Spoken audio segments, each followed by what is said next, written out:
Hello, everybody, and welcome to Kyrus Has Friends, the show where I sit down with the people that matter to me the most, and those people are my friends. Before we get started with our special guest today, if you want more Kyrus for some reason, you can follow me on my favorite social media platforms, Facebook, Instagram, and Twitter at The Vibe with Kai. You can also follow me on TikTok and on TikTok and Snapchat at Kyrus Keenan. If TikTok is still around by the time this thing airs, who knows at this point? You can follow me there at Kyrus Keenan. And then you can visit my website at thevibewithkai.com, where I'm always posting videos and blogs and things that'll help you do good, feel good, be good, and live a good life full of good vibes.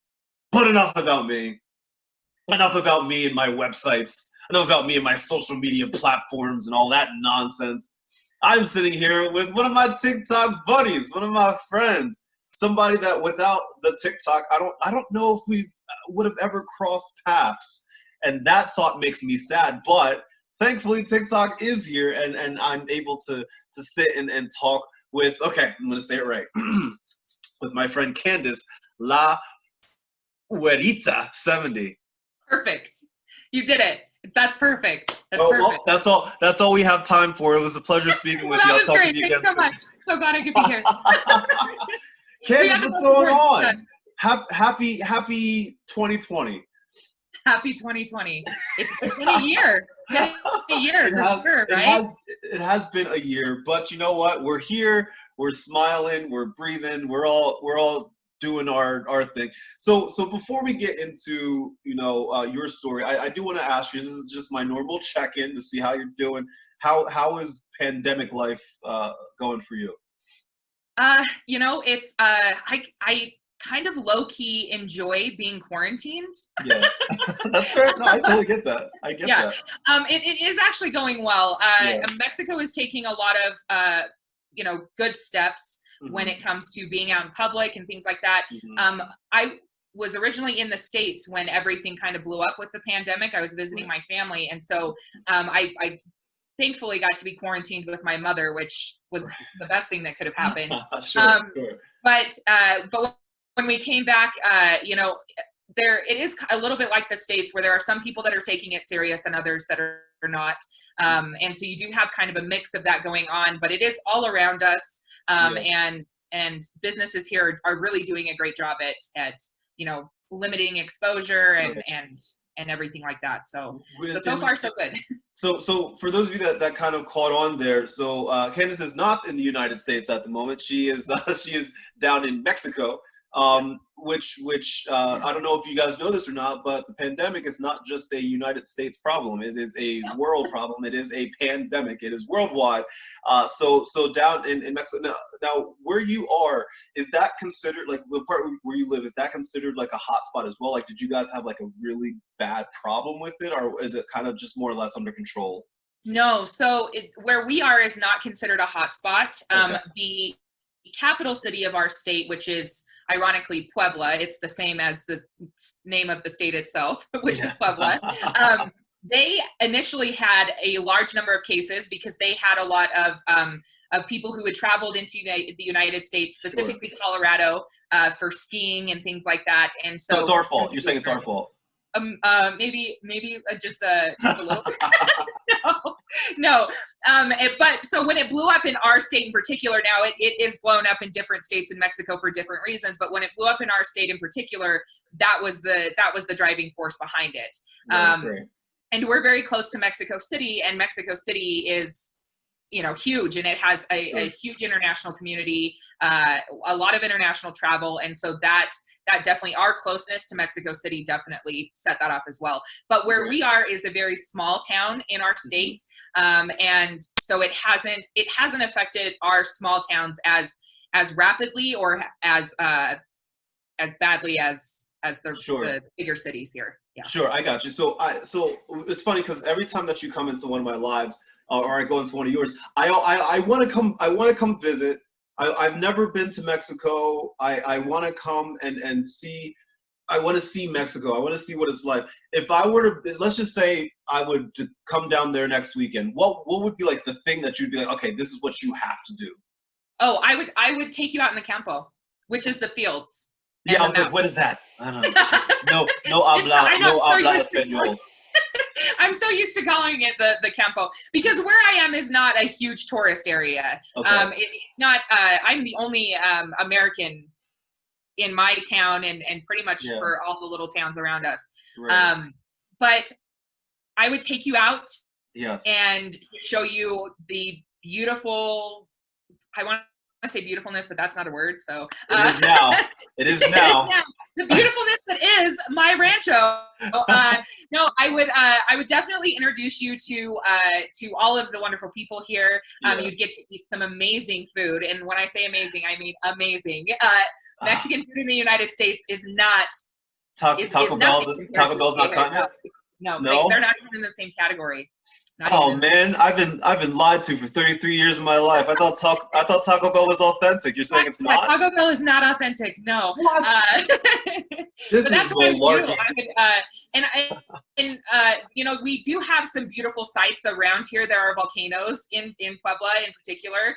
Like actual volcanoes, like actual volcanoes. Yes. Oh man. Oh gosh. Okay. But just a lot of I think a lot of things that when you think of Mexico and vacationing in Mexico, you would see a lot of things that I think the majority of people who vacation here don't get to see. That's fair. That's fair. Okay, I'm in. All right, I'm on my way down. Let's go. Now, wait, are the borders closed? Did you guys kick the Americans out? Like, as in, like, are we allowed to even cross over right now? You're not. No. Yeah. So Mexico did. I was actually talking to one of my followers who was going to come down and meet a grandchild of hers because her son lives here with his wife.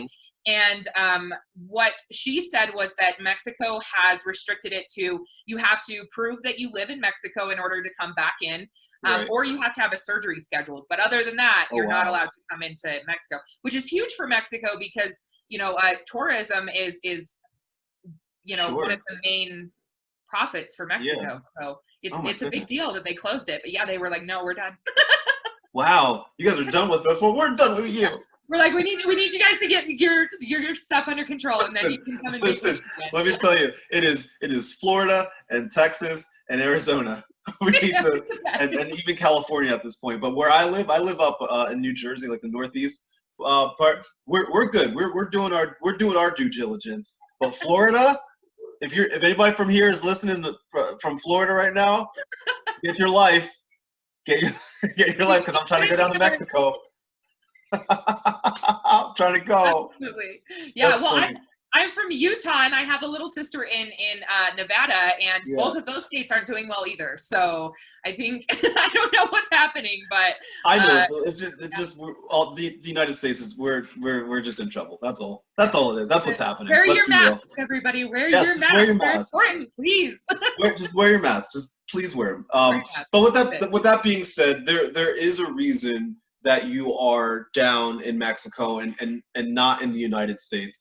And I've heard you tell this story before, but there might be people listening right now that are not familiar with who you are and your story. So if you don't mind, could you tell people watching right now why you are in Mexico and not in Utah? Yes. So I have lived in Mexico for 3 years. And in 2016, my husband was picked up by local law enforcement, and he was then set for deportation. And so a little over a year later, he was deported. And at the time, it was myself and my older son, Diego, who's 10 now, but he was 6 when this all went down, essentially. And so when he was deported, we made the decision to move down here to be with him because neither one of us wanted our family to be separated and broken. And so we made the decision to essentially jump ship, and that's what we did. We jumped ship. That's fair. And I'm sure now, like, given how things are with the pandemic and closed borders and all of that, like I'm sure you're looking back, you're like, oh, I made the right decision. A little bit, yeah. Well, I do. I have a lot of people ask me that. They're like, I've been asked, do you ever regret the decision that you made? And my answer to this is always absolutely not, because we now have another son, our second son, who is just a little over a year. And had I not jumped ship, this beautiful little boy wouldn't be in existence. And Yeah. so I will Oh, never that's regret the amazing. decision that I made. That's To come down amazing. And so life down in Mexico, was it a big adjustment for you? Like when you got down there, was it like just like, okay, I need to figure this out, or did you have like a general idea as to what you were like walking into, or was it just like a huge shift? Well, so it was a huge shift, but I still had a general idea. So what Sure. happened was when they actually deported my husband Hmm. and took him to the border, and that Hmm. he traveled. It took, I think, 4 days total for him to travel from the border to his home state, which is Yeah. where we are. And so on the fifth day, so he had been home for, I think, one day. We flew in, my son and I, for 2 weeks, and we. It was the first time I had even been out of the country. Oh Okay, wow. I was never a world traveler. It Yeah. was the first time I'd ever even been out of the country. But I came down for 2 weeks. I got to meet all of my husband's family here, which I had Yeah. never been able to do before. My son had never met his grandmother here, and so I got an idea of what life was like. And then 3 months after that is when we made like the official move down here. Yeah. Um, Wow. it was still a very big adjustment. Yeah. Yeah. Because we're not in a city, and so the cities in Mexico are a little bit more like what you would expect in the United States. Sure. But the ranchos, which are the little ranch towns, so everybody Right. around here farms, and Right. it's just, basically it's all farmers and Sure. all Sure. of that.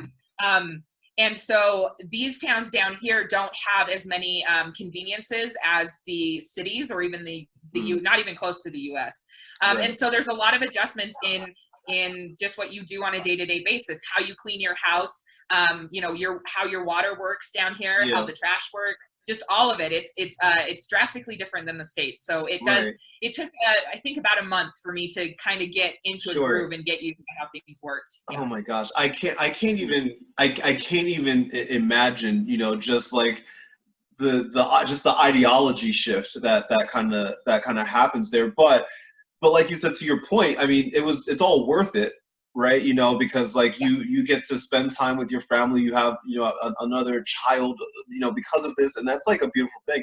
So you're fluent in Spanish now, right? No. No. No, my Spanish has all essentially been learned conversational. Hmm. Okay, basically via my husband. Now my husband can understand everything that I say, and he can decipher through my what a lot of people will call Spanglish, right? Okay. Yeah. Yeah. But I don't feel like my Spanish is fluent, so I still have to use my translator when it comes to things like medical terms, legal Okay. terms, things like Hmm. that, right? I get tripped Right. up a lot. Also, if you put me in a room with my husband and all of his family, I Just like. I can barely keep up. But they don't speak very fast too. So That's what now down in Mexico, like kind of like in the United States, where everybody has like a different, I guess, like accent and dialect, and depending on where you are. Is it the same thing down there? Like depending on where you are, like the Spanish yeah. is a little bit different. Yes, absolutely. Oh man. But I've been with my husband and I have been together for 13 years, Yeah. and so I am so used to my husband's Spanish and speaking to him that I haven't quite gotten to the point where I can decipher between different Sure. dialects, I guess. Sure. But my husband claims that there are, and I know that some people will speak quicker than other people, and they have Right, different right. accents and things like that. Absolutely. Right. So let's just say that Kyrus Keenan Westcott comes up with this brilliant cure to COVID-19, because I'm working on it. Okay, people, I'm working on I it. figured you were. Yeah. Yeah, I'm working on it. I have my notepad and my water, and I'm writing things down, some ideas on how to cure it, right? So let's just say that things happen and I cure this whole thing, and borders open back up, everything's all hunky-dory, everything is back to normal, right? Right. What would be the first place, like if you were to come back to the United States, what would be the first place that you would go and visit? My mother. Yeah. And she's in Utah? Yeah, she's in Utah. Yeah. Mm-hmm. It would be my mother. It's hard because it's kind of a toss up between my mother and my sisters, Okay. and my best friend. Right. So I'm kind of, And your sister's in Nevada? Yes. Yep. Okay. And I usually fly into Nevada actually, because Mm-hmm. it's typically cheaper to fly into a bigger airport like that. Sure. So, Sure. yeah. But is there any place in the United States that you haven't been that you've always wanted to go? oh, that's a really good question. Thank you. Because I'm such a big Eagles fan, I've always wanted to go to Philly, and I've never been able to. So I know, Kai, I know we talk about this all the time, and this is why I tell you that Gia is my favorite. Kai has left because I'm an Eagles fan. I know. Don't put the Cowboys jersey on. Kai, why would you do that? You said this was going to be a nice, easy interview.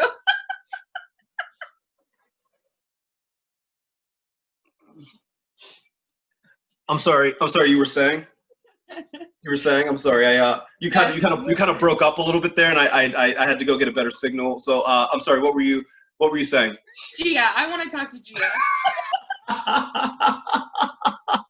Well, listen. I live in South Jersey. I'm like literally like I can see the Philadelphia skyline from where I live, and I'm really jealous. It's like I'm Philly everything except for football.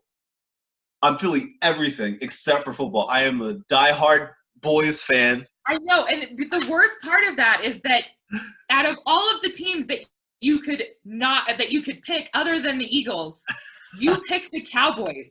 Yes. Out of all of them, Kai. Yes, I know. I went to last season. You remember when people were allowed to go to sporting events? Remember those days? Yeah, I remember that. Yeah, those are way back in the day. So last year I went to the Eagles game when they played the Cowboys. The game did not work out in the Cowboys' favor, but that's neither here nor there. And I went there, and it was awful, Candace. It was awful. I was tailgating with some friends, and like I was wearing my jersey, obviously. And like once walking through the tailgate was like awful, but once I was at my friends' area where like they were like ribbing me, but it was no big deal. Like it was fine. Like because we're all friends, right? But let me tell you, when it was time to walk to the stadium, walking from the parking lot to the actual stadium was one of the most scary, horrific like moments of my life because Eagles fans are relentless. They really are. Relentless. And I don't excuse that behavior, by the way. I fully understand that Eagles fans are like people that don't know me. Like I understand like go Eagles, like that's fine, right? But like people were like getting in my face, being like, F you, go the F home. What are you doing here? Like in my face. I'm like, I don't know you. I'm not even talking trash right now. I just want to go watch a football game. The people were like yelling at me as if I like ran over their pet dog. It was awful. Yikes. Yeah, I can't imagine wearing a Dallas Cowboys jersey in Philly. I wore it proud. I wore it loud and proud though, and luckily we had box seats, so like nobody in the stands was like bothering. So nobody threw beers at you or anything like that. That's good because I thought that's where this was going, and I was no. If I was, I don't condone any of that behavior. By the way, I just want to make that clear. If I was sitting in the stands, I would have. Like I don't know if I would have lasted the whole game, especially because the Eagles were winning. Yeah, it was not good. But anyway, so you would come to Philly? Yes, I would come to Philly, but not just for my to be a fangirl, but I would for food. Yeah. What? And I don't. And to see me. So I'm sorry. And if I was gonna come and see you, I'd come to Jersey. Come on. Yeah, but I'm like right outside. I'm right outside of Philly. I can get to Center City, Philadelphia in like 10 minutes, not even. And that's with traffic. So yes, I would come to see you. Absolutely. I'm so sorry. I was like, I don't know. I'd get glasses. Like, what would I do? I'd get a hat. I'm like, I'm just thinking about food, Kai. I'd get a 5 o'clock shadow. What are you trying to say? I don't understand. I don't know. The food here, man, Candace, the food here. Well, let me tell you, it's not healthy by any means. No, I don't. No, I don't care about that. Ooh, so you've never been to Philly? I've never been to Philly, no. So what made you a Philadelphia Eagles fan? Well, my best friend in high school was a Philadelphia Eagles fan, and my household was never a football household. Okay.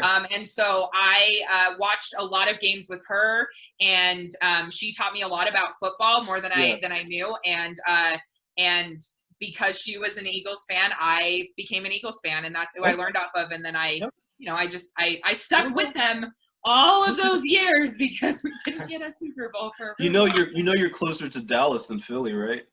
I understand that.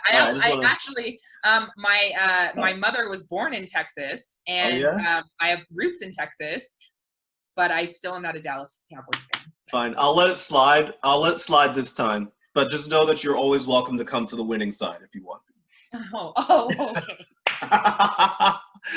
Okay. So you would go visit Utah, Nevada. You would come eat delicious junk food with me here in Philly. What about down in Mexico? Are there any places in Mexico that you haven't been that you've always wanted to go? Yes. Puerto Vallarta. I know that place. I don't know that place. I don't know. Up in the Yucatan Peninsula. I can't say the word because I'm too nervous. Oh my gosh. Stop it. You're fine. Peninsula.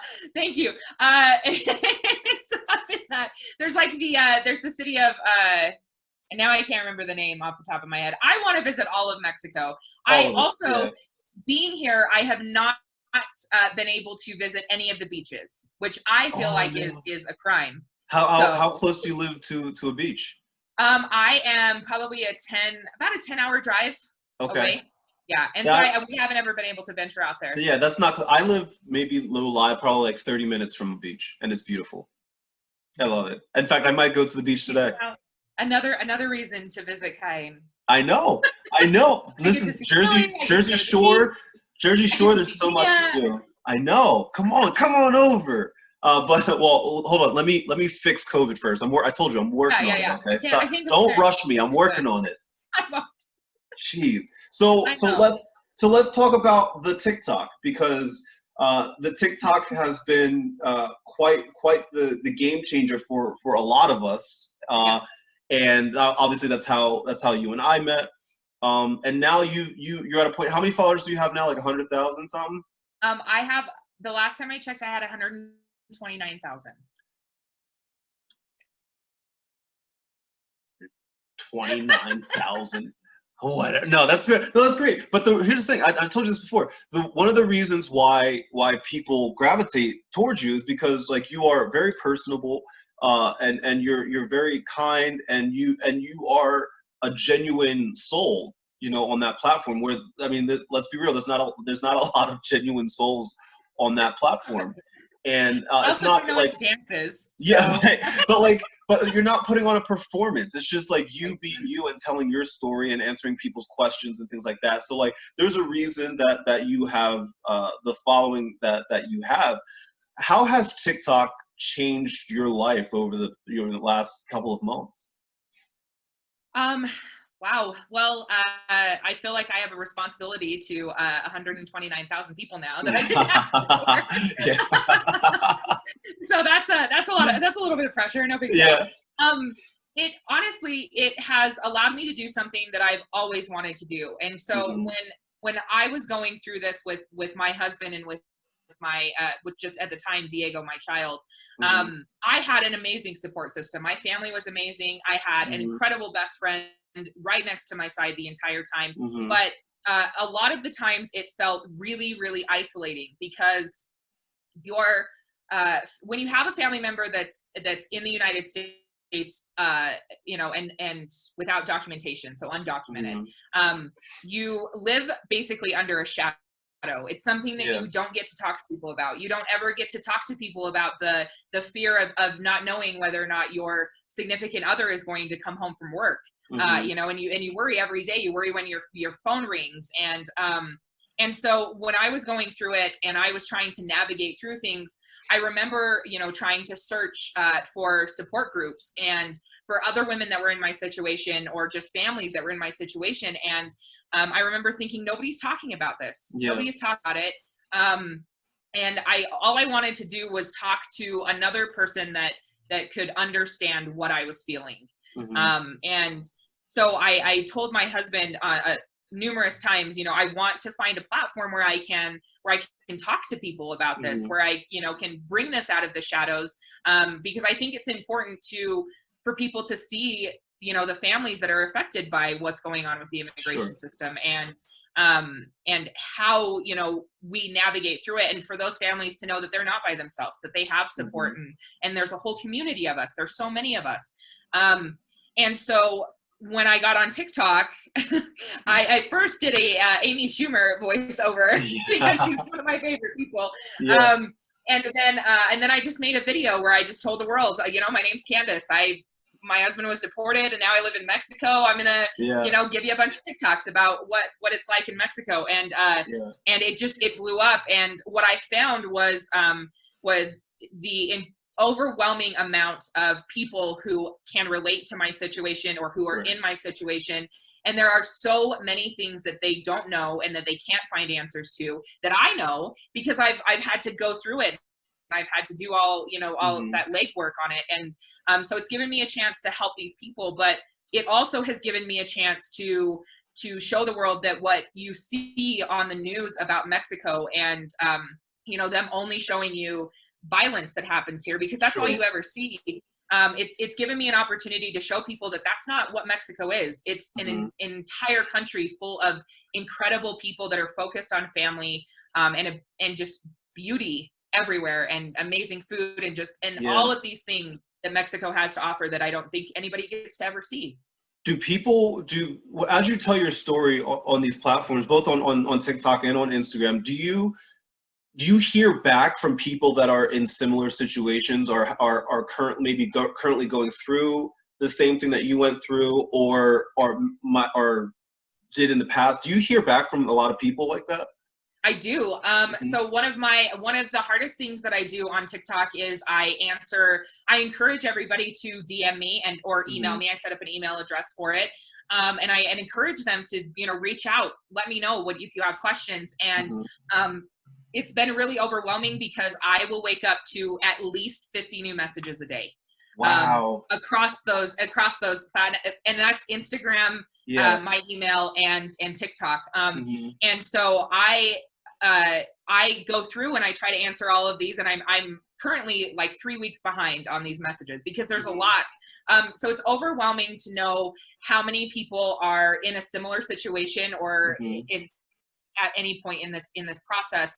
It's overwhelming to know that, but it's also, it's hard for me to go through those stories because I feel like I read those stories and I get taken right back to that day when I got that phone call about my husband. And that opens up a whole door of emotions. And so it's a little emotionally draining for me. So I constantly have to take breaks and, you know, continue to check in on myself because I can't pour from an empty glass is what I tell myself. No, I totally get that. And it's funny you say that because when I told you that I interviewed Liquid Shano earlier today, and we were talking about the pressure of people like us that have decided to take on this responsibility of, you know, spreading messages and kindness and motivation and good vibes and advice, this kind of stuff. There is a pressure that we knowingly take on when we decide to live a life like this. And like it is fulfilling for sure when like you learn how you've affected people. But to your point, I mean, it can be tough sometimes to tell your story, to listen to other people, because sometimes it can be really sad, you know, and I totally get that. So I guess to that point, is there something that you like normally tell people when they reach out to you and they say, hey, I'm going through something similar to what you went through or are going through? Is there something that you generally tell them to kind of lift their spirits or to let them know, hey, this is what's going to happen now? Absolutely. For me, I like to remind them, when I first started this, I tried to think of what would have helped me to hear when I was in that. And I'm going to do this without crying. I was like, I'm going to make it through this whole interview without crying. Yes. If you need some. Thank you. Yeah, no.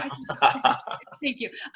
No, so I tried to think of what I would tell myself if I could go back and talk to me back then. And one of the biggest things for me is there were a lot of times when it felt incredibly impossible to even get out of bed and to continue to go.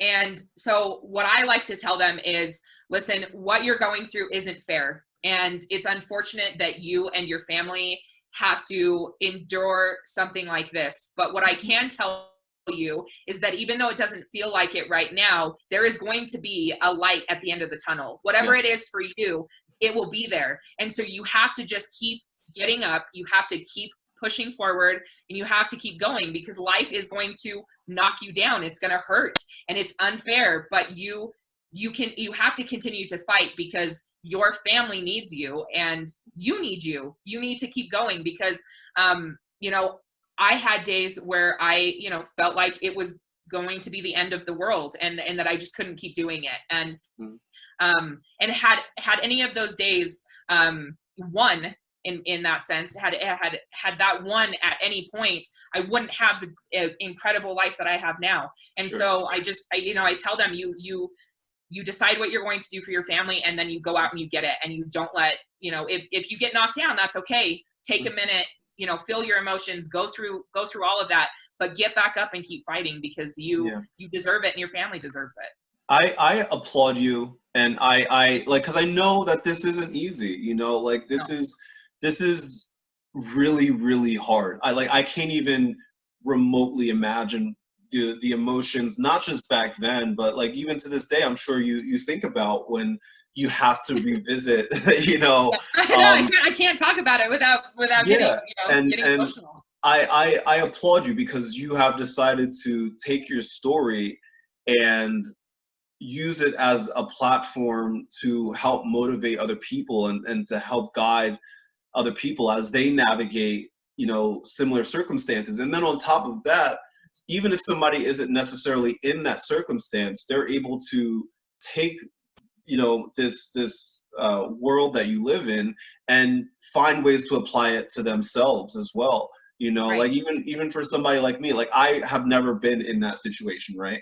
But the perseverance, the dedication, the responsibility that you take on every day, you know, to tell this story, and to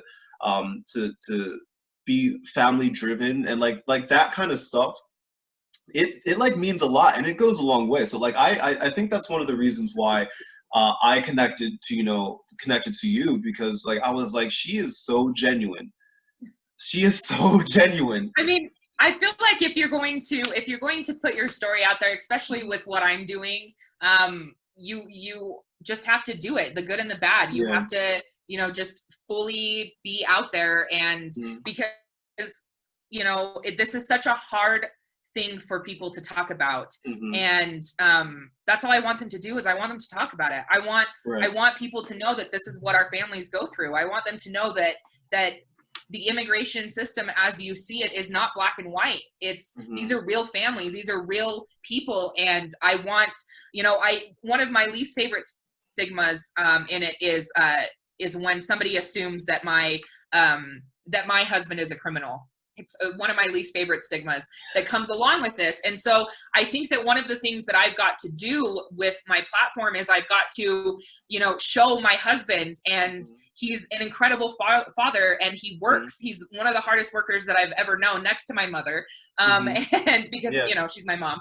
But I've got to normalize him. You know, he's a normal person who, you know, he went to the United States because he grew up in a household that was so poor that all he wanted to do was help his parents. You know, he saw his dad working day in and day out, and he just wanted his dad to be able to take a break, you know, and not worry that they weren't going to get fed. And so I think for me, it's important to normalize this and break that stigma of you know, viewing these people who have went to the United States in this way.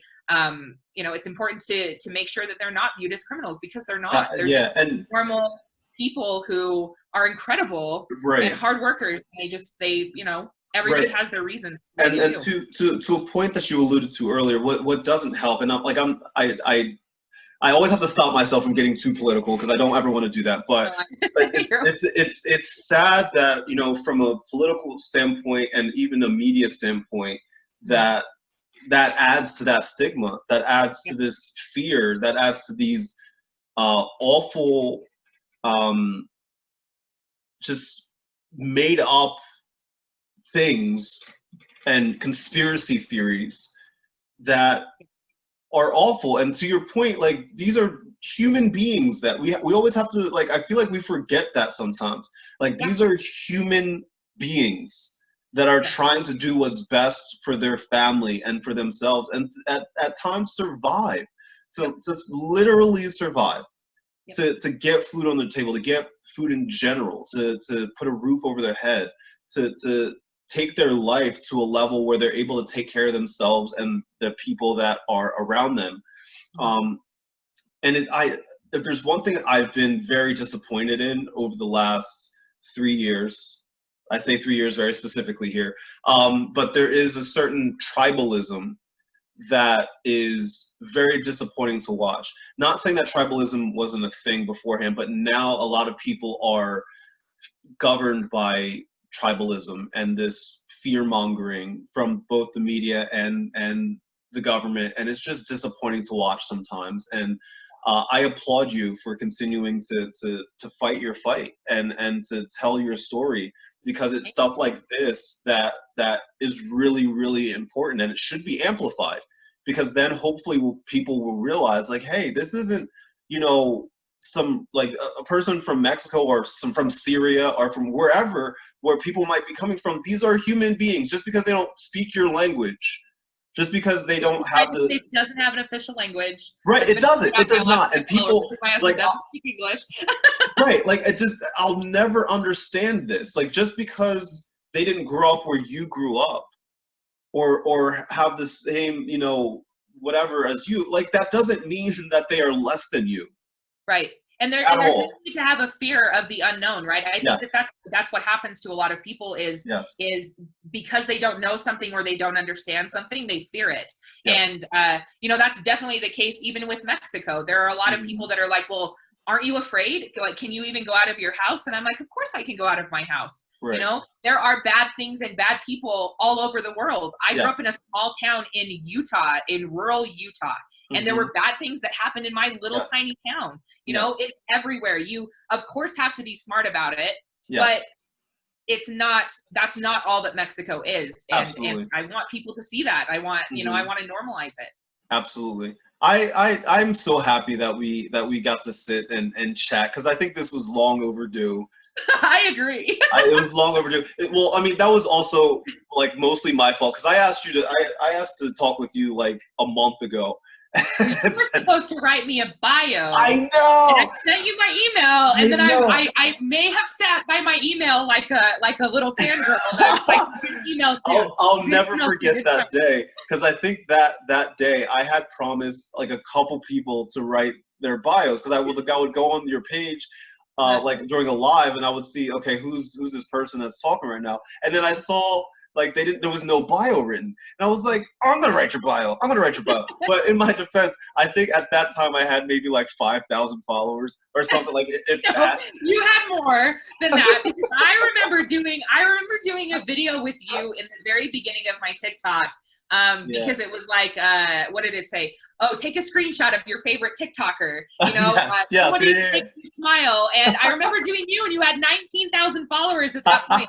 And I was like, I probably will never ever get to talk to Kai, but but all I remember thinking the first time that I saw a video of yours, I think you were just smiling at the camera. Let's be honest.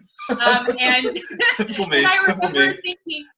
Yeah, I remember thinking, what an incredible way to use your platform to just be positive and you know, get people to smile and to, you know, make sure that they're having a good day. I was like, that's an incredible way to use a platform if you're going to do it. And so I was like, I'm following him, and I liked every single one of your videos, probably spam liked a little bit, and then I did that, and you just continue to get bigger and bigger, and I've loved to see it, because it just and your lives are amazing. I love it, man.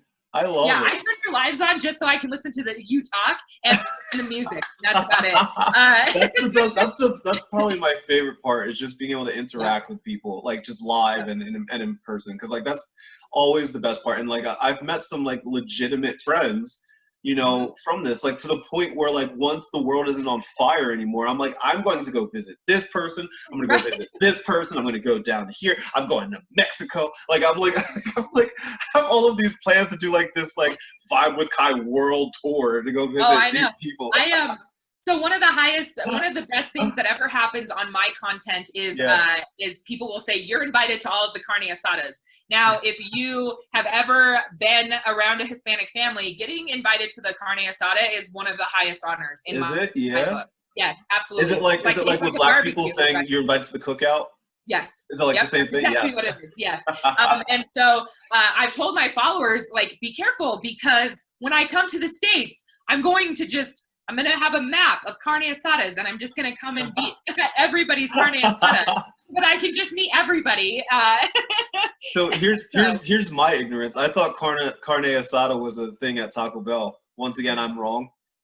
Yeah, you're wrong. You're wrong. Oh, well, it is specifically a meat, a very thin meat, right? A meat that is grilled a certain way. Okay. However, we call the cookout here carne asada, right? Got it. Yeah. Are there Taco Bells in Mexico? That might be the dumbest question I ever asked, but I'm curious. No, it's not a dumb question, but there are none. There are none here. No, not that I have seen. I don't know. I could be wrong. There could be some in other parts of Mexico, but they're not where I am. Not at all. So, you sure that Taco Bell isn't authentic? You're positive? I promise you. And what it does to your stomach is also not authentic. Oh, it's awful. It's awful. I don't even eat that much fast food anymore. But I remember when I was in college, I would go to Taco Bell all the time because it was always open late. It was like the only thing that was open. So like at 1 o'clock in the morning when you go out partying at some dorm, and like everything's closed, and like, well, we got to eat something. So we would go to Taco Bell and hang out in the parking lot and have our carne asada. Mine was Del Taco, the chicken tacos. I've heard of Del Taco. I never had it though. They are amazing. Are they authentic? But also not authentic. No. Okay. All right. Whatever. I guess I'll just have to come down there to the carne asada. I can tell you that I've never had a crunchy, like a hard shell taco in Mexico ever. I don't like hard shell tacos. I like soft. I like soft. Okay. Yeah. Mm. They do taco dorados, where they will close the taco with pork and chilies and stuff in the inside, and then they'll deep fry that. That's as close as I've gotten to a hard shell taco here. I'm in. So, I'm on my way. You really have to come down. I'm on my way right now. Let's go. Have it ready. I'll be there in 20 minutes. Got it. All right. I'll be waiting. Oh my gosh. I'm so happy that we got to sit and talk, Candace. Honestly, thank you so much. If people want more Candace, if they want more La Huerita 70. Oh, very close. La Huerita. La Huerita 70. If they want more of you, where can they go? Well, you can follow me on TikTok at La Huerita 70. And you're going to put it on the screen, right? It's going to be right down there. When you hear me say it. Okay, so you can follow me there. You can also follow me on Instagram at _ I always do this, and I don't know why, but _ La Huerita 70. Or I'm on YouTube at La Huerita 70. So yeah, I'll put it all down there, and people can. So go follow her. You're not gonna regret this. And if you want more me, you can follow. Definitely make sure that you follow Kai. I push all of my followers. Yeah, I'm like, go follow Kai. Yeah, that's true. That's true. I'll never forget. Anytime I come onto your live, you always give some love, and I always appreciate that. Yes. Like honestly, it means a lot. I like to call out creators that I admire and that I think are doing great things with their platforms. Well, so I appreciate that. Honestly, if you want more me, the Cowboys fan. If you don't want to follow an Eagles fan, you want to follow a Cowboys fan. Let's not make that the determining factor. That's true. Let's not do that. I never talk about the Eagles on my. Fine, we'll call a truce when it comes to this. But on the football field, however, It's a All truce bets are off. until Gia gets back. That's okay. I have no idea. I don't know if she might be here. I have no idea. But anyway, you can follow me on Facebook, Instagram, and Twitter at The Vibe with Kai. And you can follow me on Snapchat and TikTok if it still exists by the time this airs at Kyrus Keenan. And visit my website, thevibewithkai.com. I hope it's still here. Who knows? At this point, I have no idea. Visit my website, thevibewithkai.com, where you can get your blogs and your videos and stuff that'll make you do good, feel good, be good, and live a good life full of good vibes. Candice La Verita, 70. I love you. I'm so happy that we got to do this. I love you too so much. Wow. Everybody else, good vibes. Yay.